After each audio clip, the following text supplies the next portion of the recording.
encarnados, há espíritos desencarnados que são bons e outros que são ruins, outros que são mais ou menos, da mesma forma que nós aqui encarnados. Nem todos somos bonzinhos, nem todos somos uns diabinhos, umas pestinhas. Todos, como diz o ditado popular, todos nós, de médico e louco, temos um pouquinho, não é? Então ninguém é todo perfeito, 100% perfeito. Do contrário, nós já seríamos luz e já não estaríamos aqui encarnados. Estaríamos num nível espiritual muito elevado, que não é o caso de nenhum de nós aqui, não é?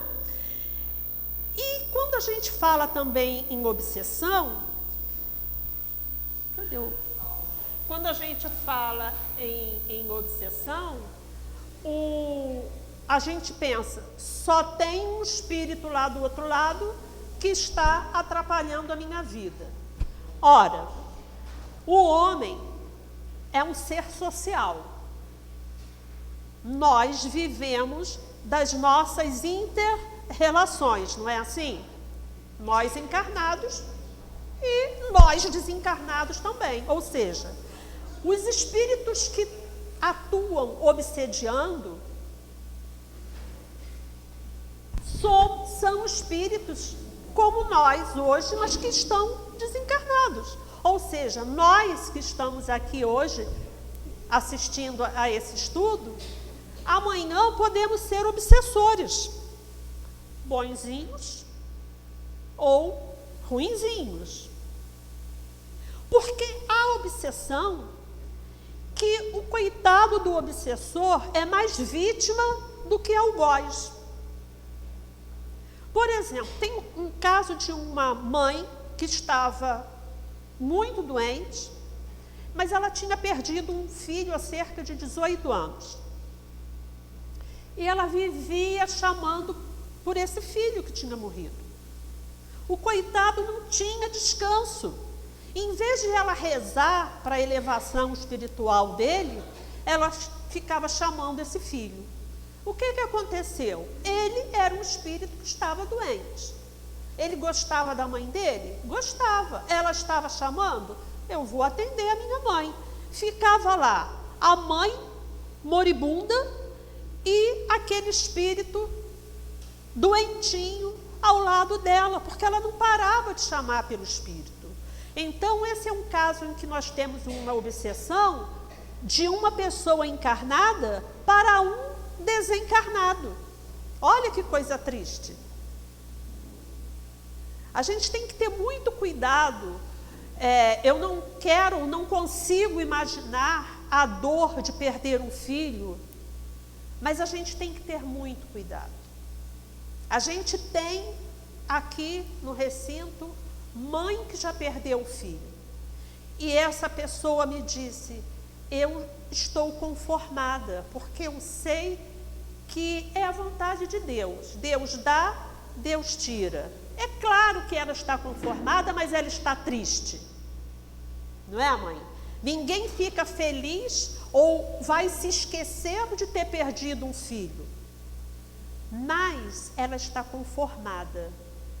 E se ela está conformada, ela não fica clamando, chamando por essa filha desencarnada para atrasar o desenvolvimento espiritual daquela pessoa que desencarnou, tampouco atrasar o dela. Porque quando você clama pelo espírito de alguém que já morreu, ficar implorando, ai, fica aqui, porque você me deixou, enfim, tantas formas de chamar, você também vai adoecer. Existe um ditado que diz assim, diga-me com quem andas e eu te direi quem és. Eu vou fazer o contrário, diga-me quem és e eu te direi com quem andas. Porque é tudo uma questão de sintonia. É como rádio, você bota lá numa estação tal, você vai ouvir aquilo que a estação tem para te dar.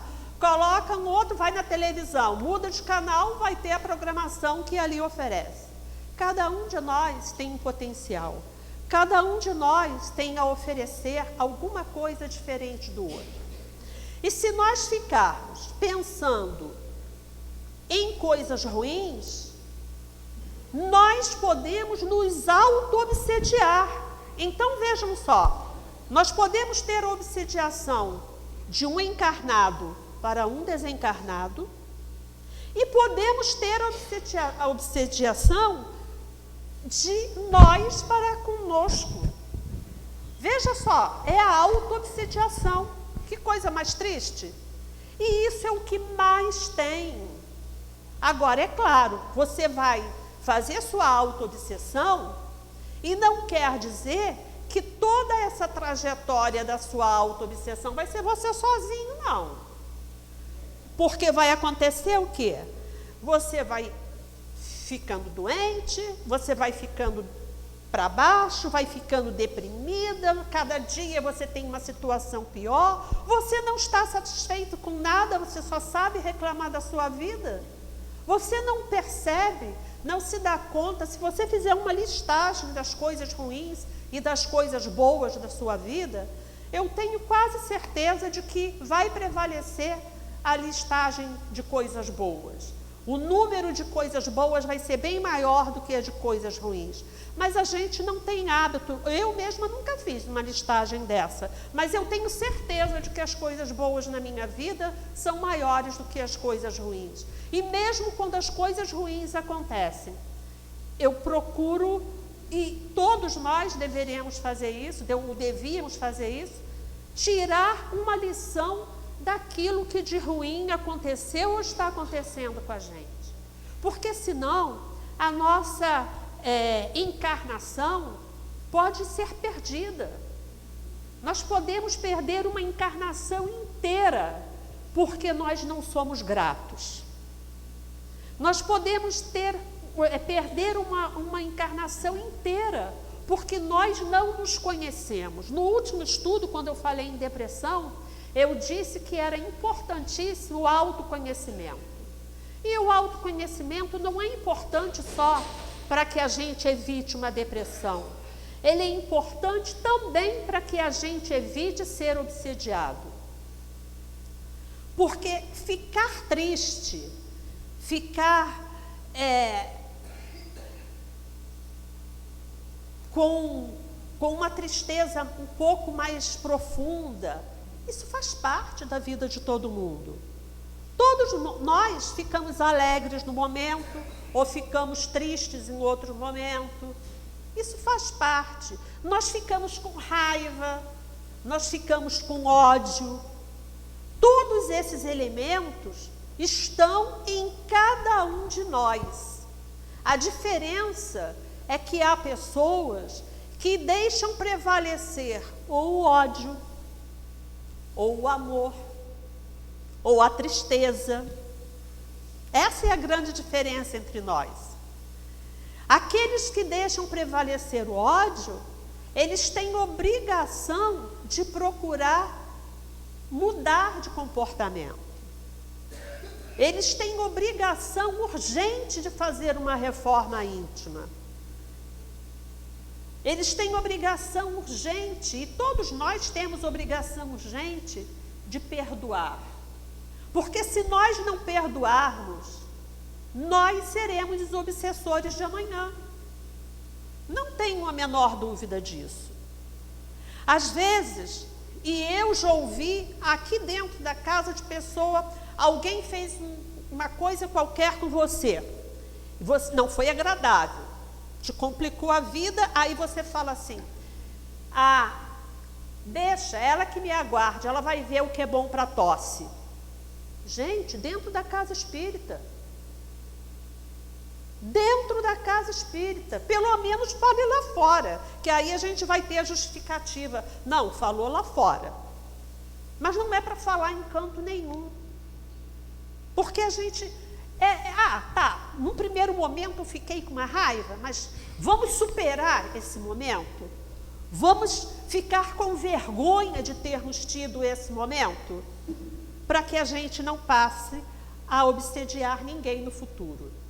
Porque quando a gente não perdoa, quando a gente fica com ódio, com raiva de alguma pessoa, se alguém te fez um mal tão grande que eu não vou perdoar, você está fazendo o seguinte, você está pegando uma algema, amarrando uma no braço seu, e a outra argola da algema, algemando no braço de quem te fez mal. Ou seja, vocês vão andar juntos a vida toda, e a vida toda significa encarnados ou desencarnados, porque a vida é uma só. Nós estamos aqui vestidos de carne da mesma forma que nós trocamos de roupa. Não é assim? Em outro momento, nós vamos vir vestidos com outro tipo, com outra indumentária, com outra roupa, que pode ser agradável ou não. E vai caber a nós, espíritos, enfrentarmos a nossa feiura ou a nossa deficiência física para que a gente possa evoluir, já que nada é por acaso, né? Então, tem um caso de um espírito, a história de Camilo e de Pedro. O Camilo era um comerciante muito interesseiro e que tratava muito mal as pessoas. Mas ele tinha um ladinho bom. Certa vez, ele adotou Pedro. Então, Pedro passou a ser filho de Camilo. O rapaz cresceu, sendo maltratado por Camilo e sendo empregado, né, desse pai adotivo. E quando ele era já um jovem, ele se deixou levar pelo ódio por aquele homem e assassinou o Camilo. E aí é que a tragédia dele começou de verdade. Por quê? Sabe, o problema de quem mata alguém é que você assassina a matéria, mas não assassina o espírito. E a raiva que o espírito tinha não vai acabar com o desencarne. Vai continuar naquele espírito, ele vai continuar te odiando lá do outro lado. E se ele vai te odiar do outro lado, o que vai acontecer? Ele vai ser o seu obsessor. O que aconteceu? O Pedro foi adoecendo. E caiu de cama. Já prestes realmente a desencarnar. E a espiritualidade amiga que estava acompanhando todo aquele processo, via o espírito do Camilo, o assassinado, a vítima, não é? Vampirizando ali, ávido, feito um tigre para morder o pescoço do Pedro, porque ele queria o quê? Que o Pedro desencarnasse para ele cair de pau em cima do espírito do Pedro, mais do que ele já estava fazendo com o Pedro encarnado. Então, no nível espiritual, ele ia fazer o Pedro sofrer mais ainda. Porque não se iludam, o espírito do outro lado, quando ele quer fazer o mal, ele tem até escola para isso. Eles se aperfeiçoam, eles têm falanges que é da mesma forma que aqui na Terra a gente tem as gangues, existem gangues espirituais para fazerem o mal. Um dia eles vão se diluir, essas gangues vão acabar, com certeza, mas isso leva um tempo, até que cada espírito evolua, cada espírito possa se dar conta de que aquele caminho não é o certo de ele seguir. E aí, eu queria mostrar aqui, Kleber, você sabe mexer? Que não botou a tela do estudo. E aí, o que acontece? Chegou um espírito de luz, me esqueci agora o nome dela, e ela ficou ali com o Camilo, tentando convencê-lo através de muito amor, porque só o amor pode vencer a maldade, não tenho a menor dúvida disso. E ela ficou ali com o Camilo, ele falou, mas ele me matou, ele fez isso e isso comigo. Ela falou assim, fez. Mas, depois de 20 anos, quem é pior? Você, que está martirizando, que é um algoz durante 20 anos, ou ele, que num momento tirou a sua vida? Então, vejam, o espírito de vingança que leva à obsessão, ele faz com que você se iguale àquela pessoa que te fez o mal. E isso acontece enquanto nós estamos encarnados também. Se alguém te fez o mal e você vai retribuir com o mal, você vai se igualar àquela pessoa. Se você matou o meu pai, então eu vou matar o seu pai também. Não vai acabar nunca. Porque cada um vai querer se vingar e vai querer matar e vai querer... Gente, não acaba, é uma guerra sem fim. Quando eu estava vindo para cá, nada é por acaso, né? O meu filho veio conversando comigo, falando de um estudo que ele tinha assistido no YouTube. E o relato era de um perito criminal que disse que foi atender um caso de 2 idosas, uma de 80 e poucos anos e uma de 70 e poucos anos. Por quê? Porque tinha um gato na rua que era queridinho de todos dali, daquela rua. Todo mundo dava comida, todo mundo dava água, todo mundo fazia carinho no gato. Um dia, a senhora de 70 e poucos anos resolveu dizer que o gato era dela. Não, o gato agora é meu, vou levar para minha casa, vou dar comida, vai ficar só na minha casa. A vizinhança não gostou disso, todos reclamaram, mas uma idosa de 80 e poucos anos, o que ela fez? Invadiu a casa dessa senhora de 70 e poucos, pegou um computador, um laptop, e quebrou o computador na cara da senhora, da idosa. Claro que deu polícia? Lógico. Claro que deu polícia.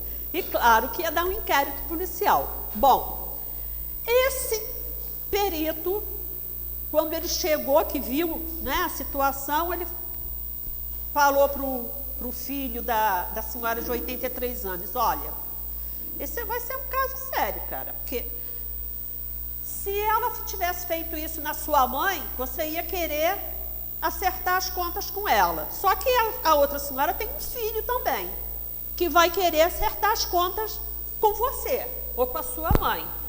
Não vai dar certo esse negócio. Vamos fazer o seguinte, a sua mãe vai pedir desculpas e vocês pagam o computador quebrado. Tudo bem? Não, tá, por mim, tudo bem. Foram à casa da pessoa, falaram com a outra, né, que teve o rosto quebrado, falaram com o filho dele, a mesma situação. Olha, ou vocês aceitam ou a situação vai ficar difícil. Como? Isso não vai acabar nunca. Aí o outro rapaz, não, tudo bem, a gente aceita. Então foi feito um depósito, foi pago o computador, os pedidos de desculpa aconteceram e tudo bem, e tudo ficou por aí. Mas e se não tivesse ficado? E se um filho, para se vingar do que fizeram com a mãe dele, fosse e quebrasse a cara do filho da outra senhora? Ou matasse? O que ia acontecer? Então vejam, a questão do fazer justiça, nem sempre é fazer justiça, é vingança, não é? Quando a gente vai, você me fez, eu te faço, isso não é justiça, isso é vingança. Aí vai para os filmes da Marvel, os Vingadores. E quando você é vingador, você é igual o teu bandido. Porque o mocinho lá do filme do super-herói, a gente não para normalmente para pensar nisso. Ele vai matar o fulano que é bandido. Mas como ele vai matar? Então ele vai praticar a mesma ação do outro? O que é, por exemplo, uma pena de morte? Como que você vai condenar o outro a cadeira elétrica? Ou a uma injeção letal? E a pessoa vai ficar lá e você vai ficar olhando? Isso é justiça? Que espírito mais frio é esse? Que fica de plateia observando o outro morrer por causa da injeção letal que tomou? Vocês acham que um espírito desse vai estar sossegado lá do outro lado? Não vai.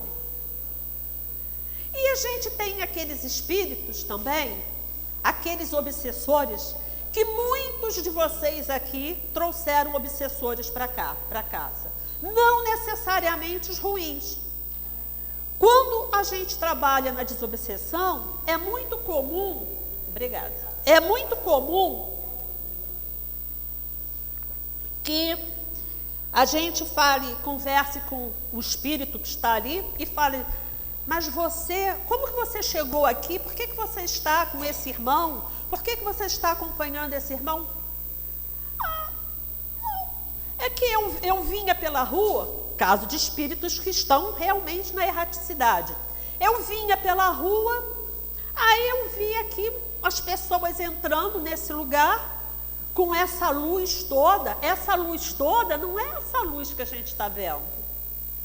É a luz da espiritualidade que o espírito está vendo, aquele espírito que está errante.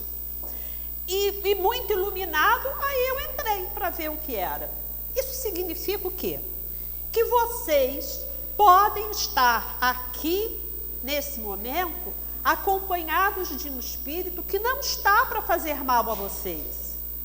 E que está agora ouvindo e aprendendo com o que eu estou falando. Isso significa que vocês estão aqui se ajudando e ajudando aquele espírito que estava lá fora. Porque também não tenham dúvidas que há espíritos que ficam lá fora e não têm permissão de entrar.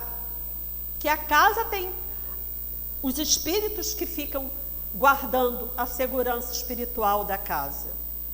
Os espíritos que chegam e passam, que a gente encontra na desobsessão, são espíritos que já tiveram a permissão de entrar na casa.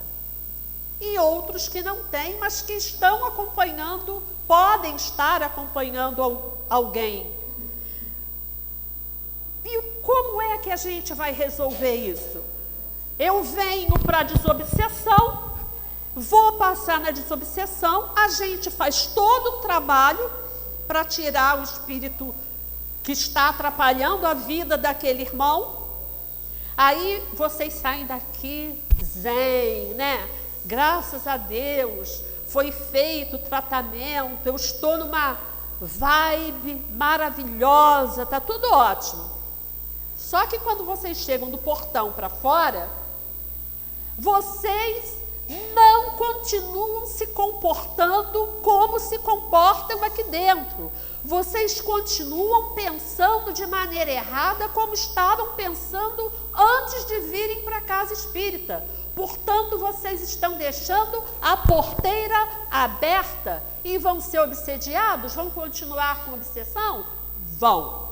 Lamento dizer que vão. O único remédio para que você não seja obsediado, não é o único, mas é um dos mais seguros, é ter pensamento positivo. Se vem um pensamento ruim, faz uma oração, pega um livro que a Kátia indicou, ou outro qualquer que a gente tem ali disponível, faça uma leitura edificante. Isso é uma tormenta para o espírito obsessor. Espírito obsessor não quer a felicidade, porque ele é um parasita, ele está perdido. E ele quer sugar a sua energia. E como que ele vai ficar? Ele vai ficar irritadíssimo e vai se afastar de você, porque ele não quer te ver feliz. Mas se você ficar feliz, se você ficar numa sintonia boa, lendo o Evangelho ou qualquer outro livro edificante, com bons pensamentos, o espírito, ele vai sair, ele vai ficar fora. Da mesma forma que nós, por exemplo, você é uma pessoa do bem, toda certinha. Se tem um vizinho que é do mal, você vai se aliar a ele? Quem tem bom senso, não. O espírito desencarnado da mesma forma. Se ele está ali, perdido da vida, se ele faz parte de uma falange que vai fazer o mal, como que ele vai ficar do lado de uma pessoa que só faz o bem? Então, fazer o bem, ser feliz, ter bons pensamentos, abraçar uma religião ou ter religiosidade, porque para você ter a religiosidade não é necessário que você frequente essa ou aquela igreja. Não é necessário que você venha à casa espírita, ou à igreja católica, ou à igreja protestante, não importa onde você vá. Importa é onde você vai se sentir bem. O Frei Beto perguntou ao Dalai Lama qual era a melhor religião do mundo. Ele devia esperar que o Dalai Lama falasse que era dele, né? Ele falou: a melhor religião do mundo é aquela em que você se sentir melhor, aquela que fizer melhor a você. Não existe melhor religião do mundo senão aquela em que você estiver se sentindo bem. Por isso, religião não se obriga, por isso, religião não se discute. Você gosta dessa ou daquela, você segue essa ou aquela. Agora, tendo a certeza de que o Deus é o mesmo. E se você for a um lugar, por exemplo, a casa espírita é uma umbanda. Eu já trabalhei na umbanda. Quando eu vim para cá, eu vim de uma casa que tinha umbanda. E o presidente da casa, antes das sessões, das giras, ele falava assim: olha, a nossa casa não faz o mal. Se tem alguém aqui pensando em pedir para fazer mal a alguém, não é esse o lugar. A nossa casa não é corretora imobiliária. A gente não vende imóveis. Nem trazemos o amor em 3 dias. Né? Porque as pessoas, infelizmente, quando eu falo as pessoas, nós temos a mania de terceirizar os nossos problemas. Eu estou brigando, olha, minha família tem um obsessor. Porque todo mundo, ninguém se dá bem dentro da minha casa. Eu estou cheia de dívidas. Quem fez as dívidas? Foi o obsessor? Foi você, não foi? Então, nós passamos por certas situações causadas por nós mesmos nesta encarnação. Aliás, a maioria das coisas que a gente passa, que a gente fala que são coisas ruins, nós causamos, porque nós somos herdeiros de nós mesmos, ou de coisas que fizemos em outra encarnação, ou daquilo que fizemos nesta encarnação. Então, a gente tem que ter cuidado. Todo mundo da sua família, está todo mundo se dando mal? Será que é obsessor? Pode ser, pode não ser. Por quê? Gente, se eu vou falar com o Kleber, com 4 pedras na mão, muito provavelmente o Kleber pode me responder com 4 pedras na mão. Então, nós temos que fazer assim: você tem disposição dentro da sua casa? Pai não fala com filho, filho não fala com mãe. Vamos fazer o seguinte: quando você chegar em casa, que tiver aquele sapato fora do lugar, que você não gosta, que você briga, chama atenção, finge que não vê. Se você sabe que alguém fala alguma coisa para você porque quer te catucar, porque sabe que vai te irritar, finge que não escuta, sai dali. E você vai ver que as coisas vão mudar. As coisas vão começar a mudar. Tem uma história do espírito Bartolomeu pescador, que ele só pensava em dinheiro, né? Em progresso na vida e muito dinheiro. Mas ele não se dava conta de que era esse o que ele queria. E ele vivia brigando com todo mundo na casa dele brigava e era um horror. E ele chegou para Jesus e falou isso. E Jesus falou assim: olha, primeiro você tem que ver qual é o centro, o seu centro, qual é o seu principal objetivo de vida. Você só pensa em dinheiro, você só pensa em prosperidade. Se você só pensa em dinheiro, muito provavelmente não pensa na sua família. Ou, pelo menos, não pensa como deveria ser. E o Bartolomeu começou a fazer uma autorreflexão e chegou à conclusão de que ele precisava mudar. E ele mudou, se entregou a Jesus e passou a peregrinar acompanhando Jesus. E tudo na casa dele mudou. Porque ele chegava, ele não brigava mais. Quando alguém falava grosso com ele, ele já baixava o tom da voz, já falava com amor. Isso é fácil? Não é. Você tem que persistir. Primeiro, você tem que fazer tudo muito consciente. Depois, isso vai fluir naturalmente. Isso vai fazer parte da tua essência, tratar bem o outro.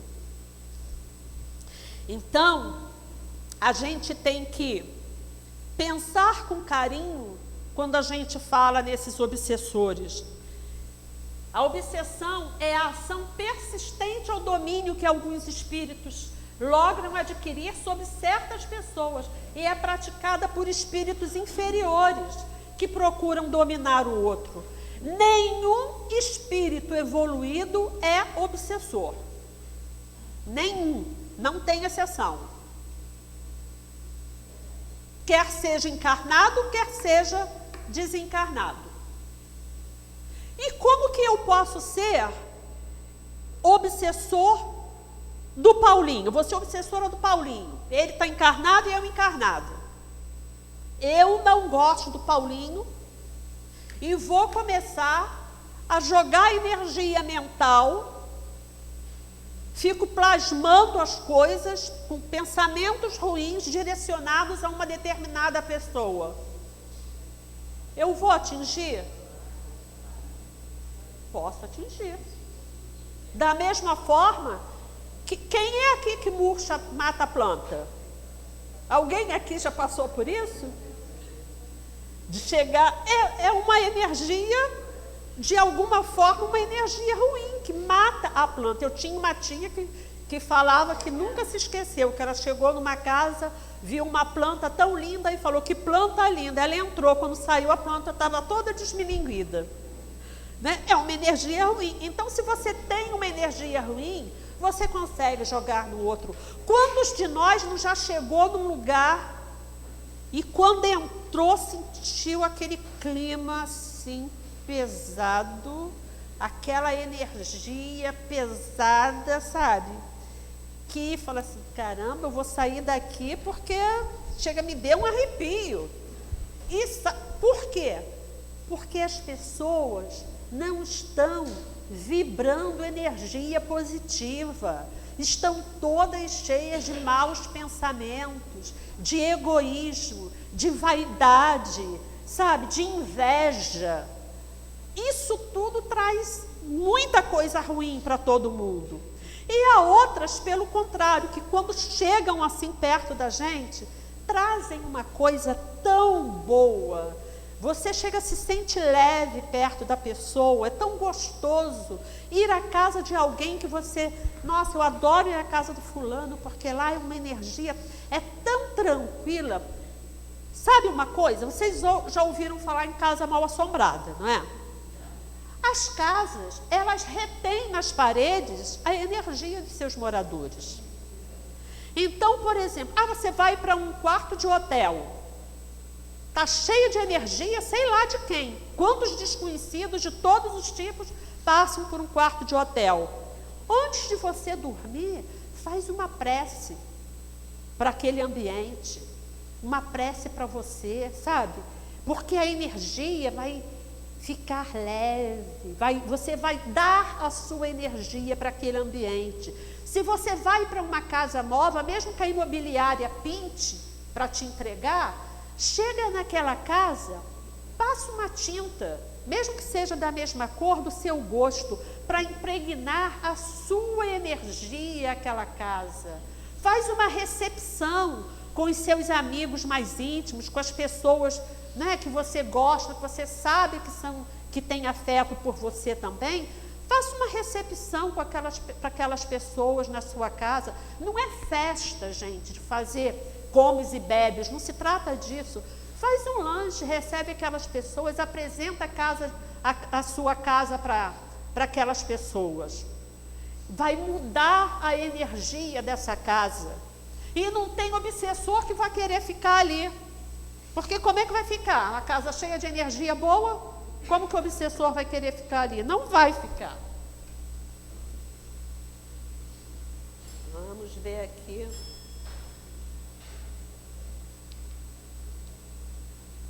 Gente, não está passando.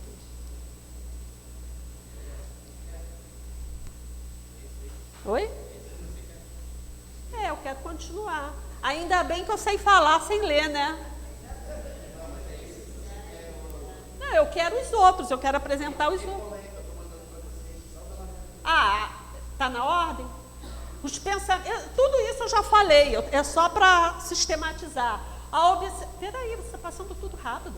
As causas, né? Onde se encontra a doença, como ela se manifesta, como curar essa doença. Isso, vocês acham também que só espírita tem obsessão, sofre obsessão? Não, por quê? Porque todo mundo é espírito. Então, não importa a sua religião, você pode sofrer obsessão, sim. O grande problema do protestante, ou sei lá, de outras religiões que não acreditam, né, nessa questão da reencarnação ou do espírito, é que elas vão sofrer as coisas e vão achar que estão só doentes. Nós espíritas já falamos assim: epa, possa ser que haja alguma coisa, eu vou me cuidar. Eles não, eles primeiro, eu não durmo, eu tenho uma insônia terrível, aí vai para o médico, é o católico, faz conta que é o católico. Eu vou para o médico, doutor, eu não consigo dormir. Toma um Lexotan de 2 miligramas. Aí você toma o Lexotan, não faz efeito nenhum. Aí você volta para o médico, doutor, não adiantou, vou te passar um de 4. Aí passa um de 4, você continua sem dormir, continua tendo pesadelo, e daqui a pouco você está em outro médico tomando uma medicação mais forte, aí você vai olha, você tem que ir ao psiquiatra, porque não tem mais o que fazer, aí o psiquiatra passa um remédio daquele bem forte mesmo, que te deixa toda caída. Conclusão: se você não cair na real e não procurar um centro, você vai parar no hospício mesmo, porque infelizmente os hospícios estão cheios de pessoas obsediadas, achando que simplesmente estão loucas. E eu vou contar, só para encerrar, uma história, a mais pura verdade que aconteceu na minha família. Eu tinha uma prima, ela já desencarnou, ela estudava medicina e se especializou em psiquiatria. Ela teve um romance com uma pessoa, só que essa pessoa tinha uma outra que a amava. E essa outra pessoa fez um trabalho para minha prima. Família muito católica, ninguém procurou uma casa espírita. Todo mundo, fulana está com problema mental, fulana está com problema mental, e a minha prima conseguiu se formar em psiquiatria e nunca exerceu a medicina. Por quê? Quando entregaram os pontos e falaram, não, agora a gente vai recorrer a um centro espírita, o processo já estava tão adiantado que realmente já tinha comprometido o cérebro dela. E ela morreu entre idas e vindas em sanatórios. Sabe, isso aconteceu na minha família, ela era minha prima. Uma psiquiatra formada pela Universidade Federal da Paraíba, que nunca exerceu a medicina porque estava obsidiada. Então, a gente tem que ter muito cuidado com tudo que a gente faz, com tudo que a gente fala, com quem a gente anda. Mau humor, isso faz parte. Todos nós podemos ter mau humor, mas vamos ver a dosagem disso. A ansiedade também faz parte. Qual é a grande questão? Uma ansiedade, uma depressão, você vai tratar com o médico encarnado. A obsessão, você tem que tratar no nível espiritual. Não tem como. Agora, não é ir para a casa espírita esperando só os médiuns que trabalham com as entidades atuarem sobre você. Quais as transformações que você vai fazer para você mesmo? Quais as mudanças, as reformas íntimas que você vai fazer para que você saia daquilo? Não há tratamento contra obsessão sem oração, sem bons pensamentos, sem energia positiva. Que todos possamos sair daqui cheios de energia positiva e conscientes de que devemos nos esforçar o máximo para que ela persista, perdure por todos os dias da nossa vida, porque só assim nós não vamos virar obsessores. Obrigada.